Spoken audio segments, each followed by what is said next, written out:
So we are going to start with the primary and secondary infusion setup. So you can see here, this is your primary line and this is your secondary line. So remember, the primary line is always placed below the secondary line. And firstly, we are going to be start with the primary line setup, and you will find a one pump here in your clinical setting. So when you start practicing this in clinicals, the very first step is to close the roller clamp. Before spiking the container, always make sure the roller clamp is closed. Close the roller clamp, spike the primary container, and after spiking, fill the drip chamber up to 2/3 full. So always just make sure that the vent is closed before filling the chamber.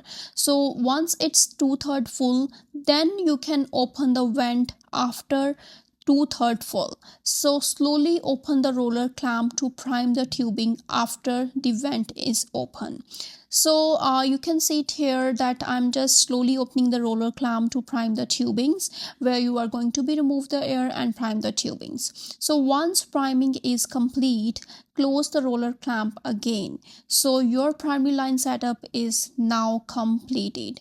So I know that in Indian healthcare settings, medications are often given by gravity. However, in these countries, gravity administration is not allowed. So we always use the infusion pumps here to start both primary and secondary line infusions. So once you are done with the primary line setup, now we are going to be start with the secondary line setup. So now let's start up the secondary line. So here is your secondary line and secondary tubings.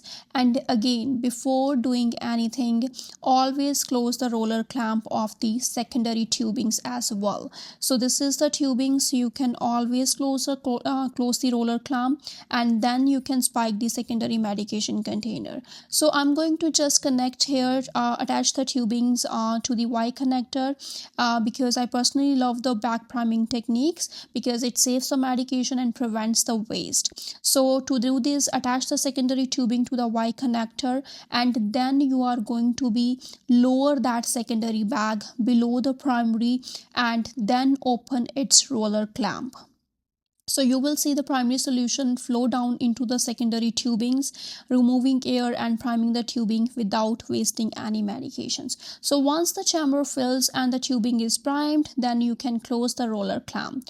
So why back priming technique? I use back priming because I don't want to waste even a single drop of medication, and this is techniques allow me to deliver the full dose of the medication to my patient.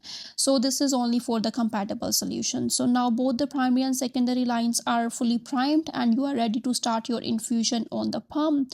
This is all about the primary and secondary line setup.